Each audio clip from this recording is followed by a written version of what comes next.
vampire. Thanks, man. And good hybrid, I guess you'd say. What was it just like for you guys to be a part of this? I mean, obviously this franchise has been around for about 9 years, and boom, now you're right in the middle of it. It's great. I think it's really nice to come into something that has such a, devout fan base. It's great, and you just want to do it justice. Mm-hmm. And there's a richness to all the other films, which means when you're coming into it, it's you already feel quite involved in the story. Yeah. And, once again, the continuation, vampires against the Lycans, so it all depends on which side you're on. Yeah, although the humans are rocking around now, so... Yeah, the humans... They're getting in the way. They truly are. They have no power compared to... You're right. It's like, just gone. He's down. Exactly. Please. But, yeah, you get to walk around, get to have all these powers, and then also, by being a vampire, you're also impeccably dressed. Have you noticed that the vampires dress better than any other...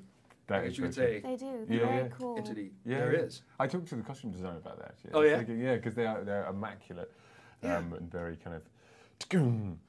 That's their vibe, isn't it? It is. Whereas the Lycans are like ripped jeans. Yeah, ripped. And Everything's vomiting. Right. We're just falling apart. Right.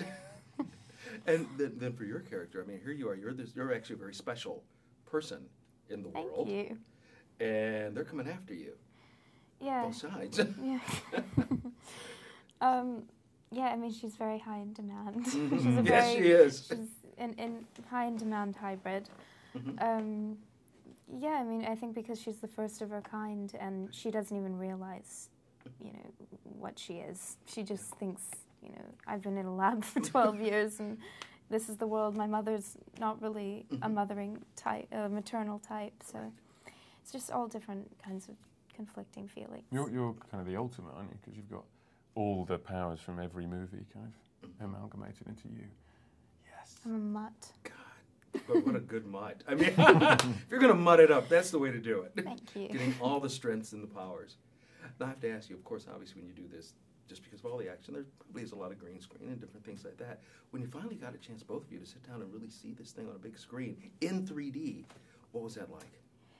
Well, it was really we saw it a couple of days ago. So I thought that the 3D meshed really well with the entire feeling of the film. It wasn't, like you said, it wasn't gimmicky. It was just kind of... Yeah, you know what I mean? I do. Yeah, it was very subtle in the way that it just added to the atmosphere. Right. Yeah, and I think for certain movies it works well. It's a big genre kind of fantasy thing, and 3D kind of seemed to work well. Because everyone's seen movies where you think the 3D is slightly random or misplaced. Right. But hopefully I kind of felt that this, it worked within the, Right. Yeah, because like you said, it made me think, of course, obviously in the old days when they first started, doing the 3D, there was always going to be a hammer. Thrown. And, pickaxe. Right. Yeah. And you're just doing the old, whoa, okay, like that. But no, it's definitely so much much more sophisticated.